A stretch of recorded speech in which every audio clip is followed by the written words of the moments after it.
स्वागत है बच्चों आपका कक्षा 8 की गणित में प्रश्नावली 3.2।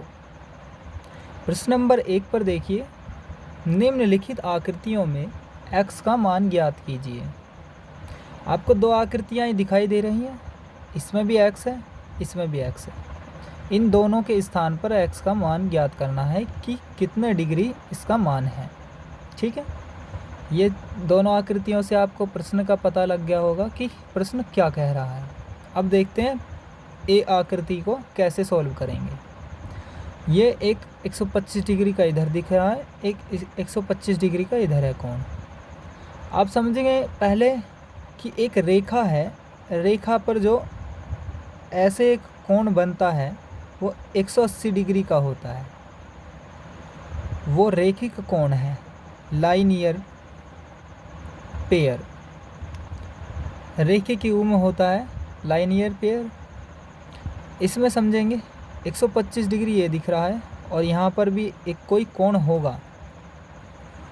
ये लाइन है, लाइन पर एक ऐसा कोण बन रहा है तो 180 डिग्री होगा। यहाँ भी देखिए, यहाँ 125 डिग्री दिया हुआ था। ये हमने ए और बी ये माने हैं, मान इनके माने हैं। देखेंगे 125 डिग्री यहाँ दिया है, 125 यहाँ दिया है, तो इसको भी पूरा कर लीजिए, इसको भी पूरा। ये एक लाइन है, लाइन पर ये बनेगा पूरा, तो ये भी 180 डिग्री का, ये भी 180 डिग्री का। यहाँ ए मान लेंगे, यहाँ बी। आप कुछ भी मान सकते हो, ध्यान से सुनेंगे कैसे करेंगे इसको। देखिए ध्यान से, यहाँ पे 125 प्लस 1, ए जो है इसको ले लेंगे। दोनों अगर जोड़ दिए जाएँ तो 180 डिग्री का बनेगा कोण। उसको हम लिखेंगे रेखिक युग्म। रेखिक यानी रेखा पर बना हुआ, युग्म मीन्स जोड़ा, जो कि 180 डिग्री का बैठता है। अब ए की वैल्यू यहीं रहेगी, 180 यहीं, 125 इधर भेजने पर माइनस का 125 हो जाएगा, बराबर 125 में से 180 में से 125 घटाने पर 55 डिग्री आ जाएगा, जो कि ए की वैल्यू यानी ए का मान आ चुका है 55 डिग्री। तो आपका यहाँ पर कितना आ चुका है, 55 डिग्री। अब देखेंगे कि इसको b को कैसे निकालेंगे, तो b को भी बिल्कुल सेम ऐसे ही निकालेंगे, b का मान भी यही आ जाएगा। और क्योंकि 125 यहाँ पर है, 125 यहाँ पर है, तो इसका भी सेम आ जाएगा। 125 प्लस b बराबर 180, रेखिक युग्म यह भी है, यानी दो जोड़कर 180 डिग्री बनाए। b का मान यही रहेगा 180, और ये 125 इधर भेजने पर माइनस का 125। अब इसमें से इसे घटाने पर फिर 55। अब b का मान भी 55 आ चुका है, आप समझ गए होंगे। अब देखिए क्या करना है, यहाँ पर जो ये कोण है ये बाहर बना हुआ कोण है, तो इसे हम क्या कहेंगे, बाह्य कोण। ठीक है, तो बाह्य कोण x डिग्री बराबर होता है अभिमुख, यानी उसके अंदर के मुख जो हैं उनके अंतर कोणों का योग। यानी ये जो दोनों बनाए हैं, b का मान भी 55 डिग्री था, ए का मान भी 55। तो ये जो दो कोण हैं ये दोनों अभिमुख हैं इसके x के कोण के। ठीक, ये दोनों जोड़ दिए जाएं तो x डिग्री के कोण के बराबर बैठेंगे। तो यही कहा गया है कि बाह्य कोण x डिग्री बराबर अभिमुख अंतः कोणों का योग 180, बाह्य कोण x डिग्री बराबर होगा अभिमुख अंतः कोणों के योग के बराबर। ठीक है, ये दोनों ये दो दिखाई दे रहे हैं आपको कोण, 55 और 55, तो दोनों कितने बैठ जाएंगे, 110 डिग्री। तो 110 डिग्री के बराबर यानी x की वैल्यू क्या हो जाएगी, 110 डिग्री। तो आप समझेंगे x डिग्री बराबर 55 प्लस 55 180, 110 डिग्री, 110 डिग्री हो जाएगा। x का मान कितना हो गया, 110 डिग्री। अब समझेंगे, ये तो आपका पहले का a का आंसर आ चुका है, यानी हमें x की वैल्यू ही तो निकालनी थी, यानी x का ही मान निकालना था। तो पहले का आंसर आ चुका है 110 डिग्री। अब देखेंगे b आकृति को, ध्यान से देखना क्या है। देखिए b को, इसमें पाँच भुजाएं दी गई हैं, 1 2 3 4 5 भुजाएं दी गई हैं। हमें एक फॉर्मूला याद करना है, पंचभुज के अंतः कोणों का योग n-2 इंटू 180 डिग्री। और एक और फॉर्मूला होता है, वो होता है पंचभुज के बाह्य कोणों का योग 360 डिग्री होता है। तो अभी फ़िलहाल के लिए इसे याद करेंगे। कि पंचभुज के अंतःकोणों का योग बराबर n-2 इंटू 180 डिग्री। इसमें कितने कोण दिए गए हैं? n का मतलब है संख्याएं, कितने कोण हैं उतनी संख्याएं, यानी 5 कोण हैं तो 5 -2 लिखा है, -2 गुणा 180 डिग्री। 5 में से 2 घटाने पर 3 बचेगा गुणा 180 डिग्री, और 180 की 3 से गुणा करोगे तो 540 डिग्री हो जाएगा। तो इसका पंचभुज के अंतःकोणों का योग कितना हो गया? 540 डिग्री। यानी ये 5 कोण कितने डिग्री के हो गए? 540 डिग्री के। ठीक है, अब समझेंगे आगे। देखिए, रैखिक युग्म के कोणों का योग 180 डिग्री होता है। ठीक है, इसलिए कोण 1 प्लस 90, ये जो कोण 1 माना है हमने, ये एक समकोण है। समकोण हमेशा 90 डिग्री का होता है। ठीक है, तो कोण 1 जो है ये कितने डिग्री का होगा? 90 डिग्री का। ठीक है, यहाँ पर भी एक लाइन है। ठीक है, कोण 1 प्लस 90 डिग्री, 90 डिग्री दिया हुआ है, और दोनों मिलकर कितने बनेंगे? 180 डिग्री के। तो कोण 1 का मान भी कितना आ जाएगा? 180। 90 इधर चला जाएगा माइनस में, 180 में से 90 घटा दोगे 90 बचेगा। ऐसे ही आप निकाल लेना। कोण 2 प्लस दूसरे का मान 60 दिया गया है, बराबर बैठना चाहिए 180, तो दूसरे का मान भी 120 हो जाएगा। 180 में से 60 घटाओगे 120।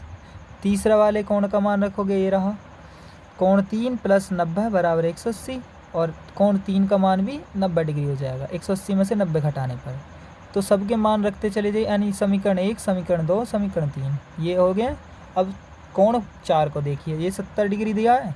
कोण 4 प्लस ये अंदर का कोण है, ये कोण 4, ये कोण 3, ये कोण 2, ये कोण 1। यहाँ पर 90 डिग्री दिया हुआ था, यहाँ पर कोण 1 मानना है नहीं।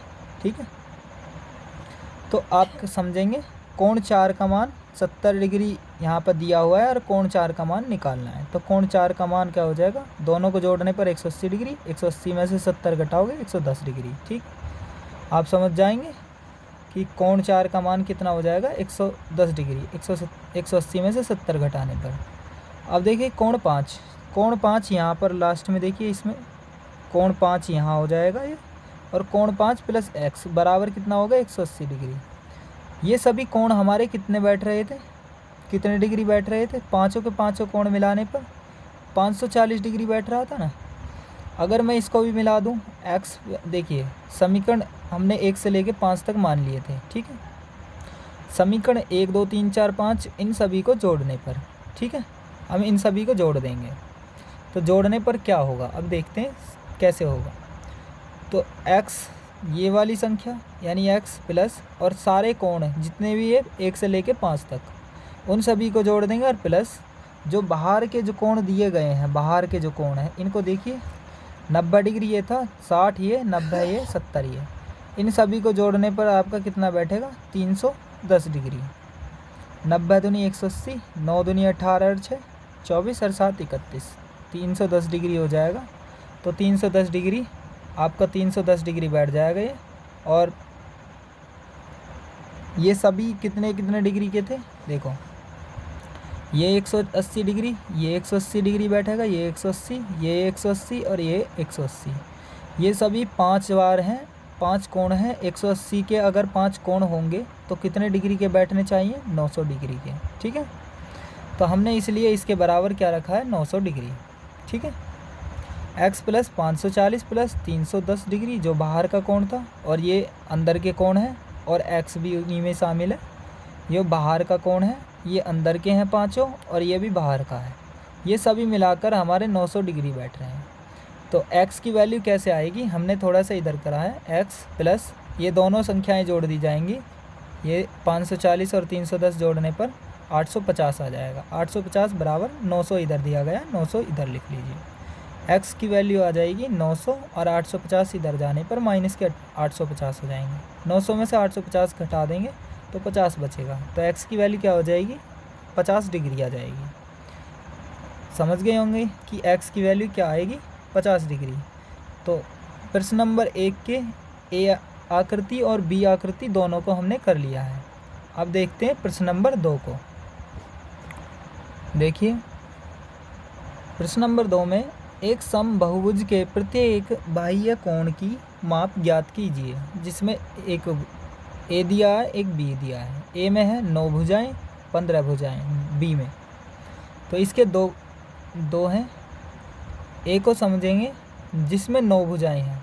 हमने एक फॉर्मूला याद कराया था आपको कि बहुभुज के अंतःकोणों का योग कितने डिग्री होता है, यानी फॉर्मूला क्या था इसका, n-2 इंटू 180 डिग्री। ठीक है।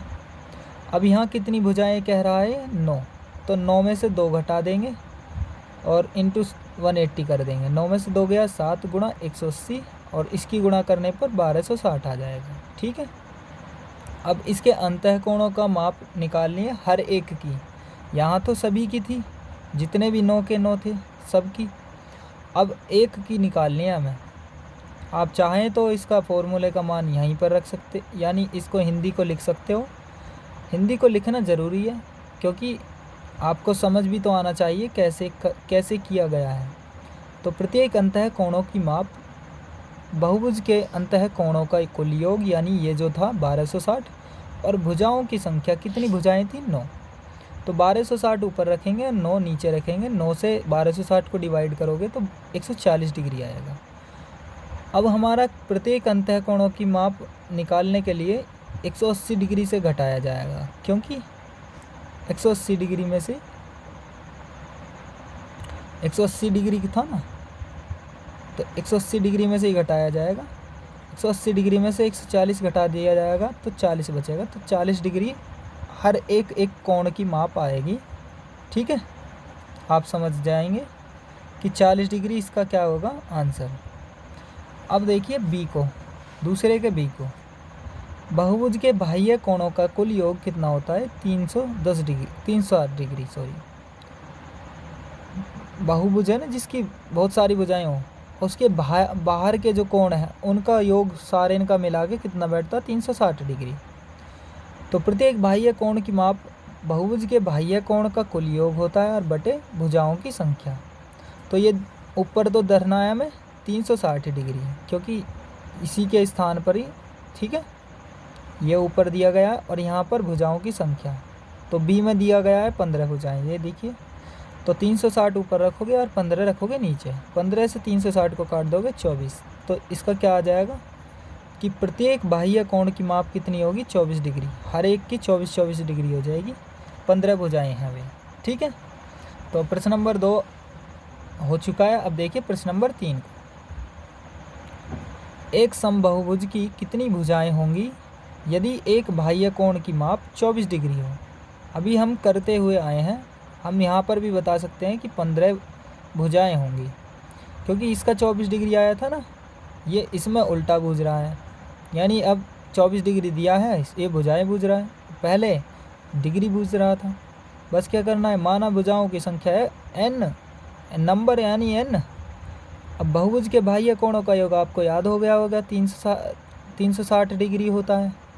बाह्य कोणों का 360 और अंतः कोणों का योग याद करोगे तो n-2 इंटू 180 डिग्री। तो भुजाओं की संख्या बराबर होता है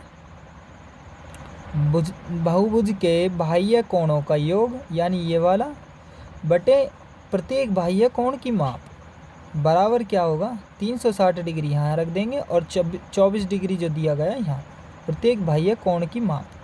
यहाँ बाह्य कोण की माप निकाली थी, यहाँ पर ये मान पुट करना पड़ेगा, तब हमें भुजाओं की संख्या मिलेगी। ठीक है, यानी ये फॉर्मूला, भुजाओं की संख्या इधर आ गया, ये कोण का माप इधर आ गया। समझ में आई? तो 360 डिग्री ऊपर रखोगे इसका मान, और प्रत्येक बाह्य कोण की माप कितनी है 24 डिग्री, तो 24 यहाँ रखोगे। 24 से 360 को डिवाइड करोगे तो 15। तो एक समबाहुभुज की भुजाएं कितनी आ जाएंगी 15 आ जाएंगी। ठीक है, अब देखिए प्रश्न नंबर 4 को। तो प्रश्न नंबर 4 में क्या कहा गया है, देखिए, एक समबाहुभुज की भुजाओं की संख्या ज्ञात कीजिए यदि इसका प्रत्येक अंतःकोण कितना हो 165 डिग्री हो। ठीक है, माना भुजाओं की संख्या n, तो इसमें भी भुजाओं की संख्या n मानना। बाह्य कोण जो निकालना हो तो इसमें से अंतः कोण तो दे रखा है, तो बाहर का कोण हम अपने आप निकाल देंगे। और इनका दोनों का मिक्सचर कितना होता है 180 डिग्री का, यानी दोनों कोणों को मिला दें बाहर और अंदर का तो 180 डिग्री होता है। जैसे ये देखिए एक कोण है, देखिए अगर ये 165 का था इधर, तो ये जो बचा हुआ है इधर जो, तो ये 15 डिग्री का, तो ये जो एक लाइन पर जो बनना है ना तो 180 डिग्री का, तो 180 में से 165 घटा देंगे तो 15 डिग्री बच जाएगा। तो बाह्य कोण कितना होगा 15 डिग्री।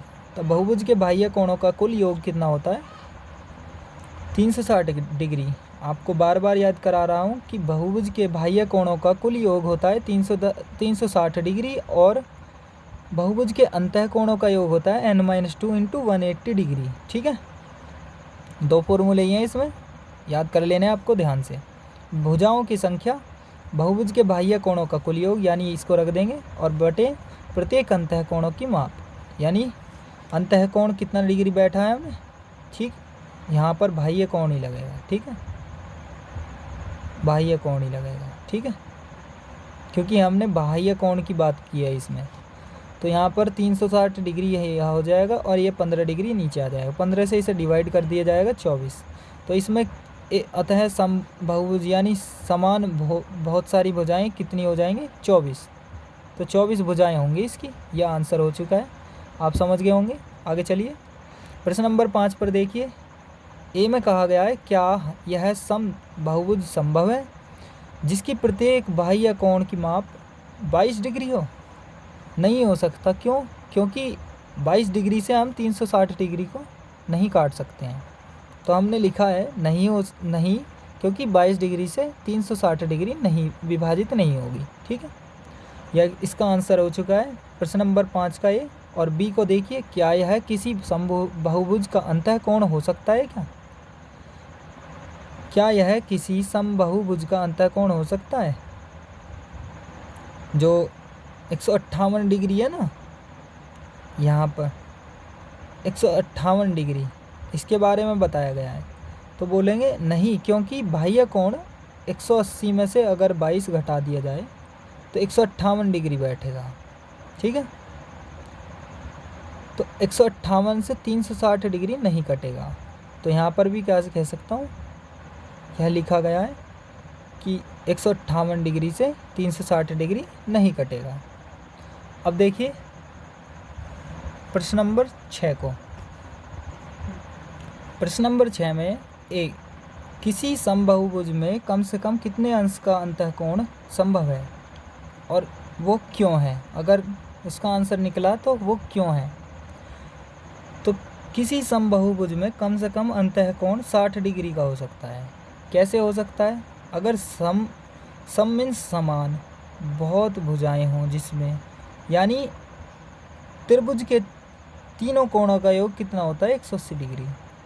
त्रिभुज के 3 कोण दिए गए हैं, ये कह रहा है समान भुजाएं होनी चाहिए, समान समबाहुभुज 1 2 3। 3 का मतलब बहुत सारी भुजाएं हैं, और सम में समान है इनकी भुजाएं, तो इनके अंदर के कोण भी समान ही होनी चाहिए, यानी 60 डिग्री हो जाएगा, 60 ही होएगा, 60 ही होएगा। त्रिभुज के तीनों कोणों का योग 180 डिग्री होता है। तो x प्लस x तीनों 180 डिग्री, और ये एक x 3x, यानी तीनों को जोड़ दिया जाएगा 3x हो जाएंगे, और बराबर 180 डिग्री। x बराबर 180 और 3 इसके बटे में आ जाएगा, 3 से काटने पर 60, यानी हर एक की 60 वैल्यू हो जाएगी। तो मैंने लिख दिया है यहाँ पर, और ये समझा दिया है कि यहाँ पर यानी इसके हर एक की 60 डिग्री वैल्यू होगी। अब बी को समझिए, किसी समबाहुभुज में अधिक से अधिक कितने अंश का बाह्य कोण संभव है। यानी समबाहुभुज में अधिक से अधिक देखना कि कितने अंश का बाह्य कोण संभव हो सकता।